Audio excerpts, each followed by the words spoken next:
শুভ সকাল বন্ধুরা, মিমিখুশ ক্রিয়েশনের আবার একটা নতুন ভিডিওতে তোমাদের সাথে দেখা। আশা করি সবাই ভালো আছো, আমরাও ভালো আছি। যা ওয়েদার, ঠান্ডা লাগাটা স্বাভাবিক। উঠেছি প্রায় 5টা 10 বাজে, তখন ও উঠে পড়েছিল। দিয়ে মাম্মা উঠে পড়ার পরে আবার দেখলাম পৌনে 6টা বাজবে এরকম সময়ে আবার মানে হাতে করে চোখ লোগড়াচ্ছে। ওই জন্য আবার ওকে ঘুম পাড়িয়ে দিয়েছি, ঘুমিয়ে গেছে। আমি উঠে ফ্রেশ হয়ে নিলাম, নিয়ে আর বসে আছি। দেখছি এখন গা ভাঙছে, পুরো ঘুমটা কমপ্লিট হয়নি। যদি দেখি দেরি হচ্ছে তাহলে আমি নিচে চলে যাব, ওর বাবা নিয়ে যাবে। আর 5 মিনিট ওয়েট করি, যদি উঠে যায় তাহলে ওকে নিয়ে আর নিচে চলে যাব। তো চলো আজকের ভিডিওটা এখান থেকেই শুরু করছি, আশা করি তোমাদের ভালো লাগবে। দেখো বাবা মেয়েতে কি সুন্দর ঘুমাচ্ছে। ও আবার ঘুমিয়ে পড়েছে। ওই জন্য আমি আর বসে ওয়েট করছি না, যতক্ষণ কাজ আগিয়ে নেওয়া যায় ঘুমিয়ে গেলে ততটাই ভালো। তাই আমি নিচে চলে যাচ্ছি। তো ওর বাবাকে বলে এলাম যে উঠে গেলে তুমি নিয়ে নিচে চলে আসবে, আমি গিয়ে ততক্ষণে কাজগুলো সারি। তো নিচে এসে চা খেয়েছি। যা ওয়েদার বিতিকিচ্ছির, একটুখানি করে রোদ দিচ্ছে তো একটুখানি করে জল হচ্ছে। ওই জন্য আগে চা খেয়ে মাম্মামের জামা কাপড়গুলো সব কেচে, কাঁথাগুলো কেচে শোকাতে দিয়ে দিয়েছি। জল ঝরে গেলে বাকিটা ওপরে পাকার হাওয়ায় বা বারান্দায় দিয়ে দিলে শুকিয়ে যাবে, কিন্তু জল না ঝরলে, দেরি হলে তাহলে আর মানে শুকাতেও দেওয়া যাবে না। ওই জন্য ভাবছি যতটুকু রোদ থাকে আগে ওর কাজগুলো করে নিই। সেইগুলো শোকাতে দিয়ে আলু কেটে নিয়েছি, আলু ভাজা হবে। আলু কেটে যে ভাজতে বসিয়ে দিয়েছি, এখনও ওঠেনে, 8টা বাজছে। ওই জন্য ওর বাবাও নামতে পারছে না। এরপরে ওকে যদি নিয়ে নামা হয় না, যে নিয়ে এসে নিচেতে শুইয়ে দেবো, ও তৎক্ষণাৎ উঠে পড়বে। তাহলে উঠলে ঘ্যান ঘ্যান করবে, মানে ঘুমটা পুরো কমপ্লিট হবে না। তো ওই জন্য ওর বাবা ওপরেতে ওকে নিয়েই শুয়েছিল। উঠেছে, নিচেকে নেমে নামিয়ে নিয়ে চলে এসেছে। এখানে আমি এই যে আলু ভাজা হয়ে গেছে, নামিয়ে দিয়েছি। এখানে ভাত বসিয়ে দিয়েছি, আর হবে এই যে ইলিশ মাছ। বাবা বাজারে গেছিলো এর আগের দিনে, ইলিশ মাছ এনে রেখেছিল, ডিপ ফ্রিজে রেখে দিয়েছিলাম। সেটাই এখন বরফ ছাড়েনি বলে বের করে রেখে দিয়েছি। আর আমি মাছ ভালো ধুতে পারি না বলে মা মাছটা ধুয়ে দিয়ে গেছে। আমি ইলিশ মাছ কোনো দিন রান্না করিনি, বাবার কাছে দেখেছিলাম। তো বাবার আজকে সময় হবে না, স্টোরে গেছে। ওই জন্য আমাকেই করে নিতে বললাম, আমিই করে নেবো। মানে জানি না কেমন খেতে হবে, প্রথমবার করছি। ইলিশ মাছটাকে প্রথমে আদার রস, একটু জিরে গুঁড়ো, হলুদ গুঁড়ো, লঙ্কা গুঁড়ো, একটু টক দই আর সামান্য কাগজি লেবু, নুন দিয়ে মাখিয়ে রেখে দিয়েছি।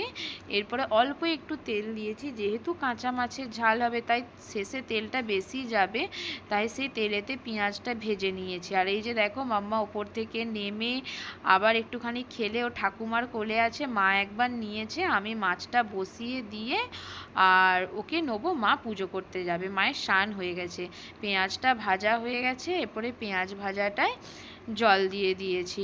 দিয়ে ও প্রচণ্ড কাঁদছিল, ওর খিদে পেয়ে গেছিলো, ওই জন্য ওকে খাইয়ে দিয়েছি। দিয়ে ঘুমিয়ে গেছে, এই যে শুইয়ে মশারি দিয়ে দিয়েছি। তাই তোমাদের বাকি রান্নাটা শেয়ার করতে পারিনি। কিছুই না, ওই পেঁয়াজ ভাজার জলটা যখন ফুটে উঠবে তখন মাছগুলোকে দিয়ে আর একটু অল্প, মানে যতটা সর্ষের তেল দিয়েছিলে তার থেকে আর একটু বেশি, যেহেতু কাঁচা মাছের ঝাল সর্ষের তেলটা একটু বেশি লাগবে, সেই জন্য আর অল্প সর্ষের তেল দিয়ে আর একবারে গ্যাসটা পুরো কমিয়ে দেবো। আস্তে আস্তে আস্তে আস্তে সেদ্ধ হবে, বেশি নাড়াচাড়া করব না, কারণ খুব নরম মাছ তো ভেঙে যাবে। তো এখনও ঘুমাচ্ছে, ওঠেনি। ওই জন্য ওর বাবা চলে এসেছে বলে ভাবলাম ও ঘুমাচ্ছে যখন মুড়িটা খেয়ে নিই। তো মুড়ি ঢেলে নিচ্ছি। মা এখনও উপর থেকে পুজো করে নামেনি, যদি উঠে যায় এখন মুড়ি খেতে খেতে আমাকে উঠে পড়তে হবে, আর যদি মা নেমে যায় তাহলে মা নিয়ে নেবে। এদিকে শসা, পেঁয়াজ, চানাচুর সরু সরু করে শসা পেঁয়াজ কেটে নিয়েছি, তাতে চানাচুর দিয়েছি। আর যে মিক্সড আচারটা কিনতে পারেন, ওটা আমাদের কেনায় থাকে, মুড়ি দিয়ে, রুটি দিয়ে, পরোটা দিয়ে খাওয়া হয়। ওই জন্য ওটা দিয়ে একটু মাখতে বললো, ওটা দিয়েই মাখছি। আর আলু ভাজা নিয়ে নিয়েছি। তো চলো খাওয়া দাওয়া করে নিই, তারপরে বাকি রান্নাটুকু করা যাবে। তো মুড়ি খাবার পরেও উঠে গেছিলো, ওকে স্নান করালাম। দেখো বাবা আবার বাজারে গেছিলো, স্টোর থেকে ফেরার পথে সেখান থেকে পমফ্রেট মাছ নিয়ে এসেছে। নিয়ে এসে বাবা ভাজা বানিয়েছে, মানে পেঁয়াজ দিয়ে মশলা দিয়ে ভাজা আর কি। তো তারপরে সমস্ত গ্যাস আরে মুছে দিয়ে কড়া ধুয়ে রেখে ওকে মায়ের কাছে স্নান করিয়ে খাইয়ে রেখে দিয়ে এসে আমি ওপরে এসে ফ্রেশ হয়ে নিলাম। তো এরপরে নিচে গিয়ে ভাত বেড়ে নেবো। বাবার খাওয়া হয়ে গেছে, ওকে স্নান করাচ্ছিলাম, খাওয়াচ্ছিলাম, তেল মাখালাম, পুরো তো 1 ঘন্টা, সেই জন্য তখন আর কিছু শেয়ার করতে পারিনি। এরপরে নিচে গিয়ে ভাত খেয়ে একটু রেস্ট নেবো। তো চলো এখন নিচে গিয়ে ভাত বেড়ে নিই। সবাই তো একসাথে খেতে পারবো না, মা ওকে ধরবে, আমরা আগে খেয়ে নেবো, তারপরে আমি ওকে নিয়ে ওপর চলে আসবো আর মা খেয়ে নেবে। এই যে ভাত বেড়ে নিচ্ছি। ডিম সমেত ইলিশ মাছ 4টে করেছিলাম, বাবার দুটো, ওর দুটো, মা আজকে খাবে না, আর আমি খাই না ইলিশ মাছ, আর ঠাকুমাও খায় না, সেই জন্য এই যে ইলিশ মাছের ঝাল দিচ্ছি, পমফ্রেট মাছ ভাজা, আর এই যে মানে বাটা মাছ ছিল, সেই বাটা মাছটা মাখা করেছি পেঁয়াজ লঙ্কা টমেটো দিয়ে, সেটাই দিয়ে নিচ্ছি। তো চলো খাওয়া দাওয়া করে নিই। এখন হয়ে গেছে সন্ধ্যা।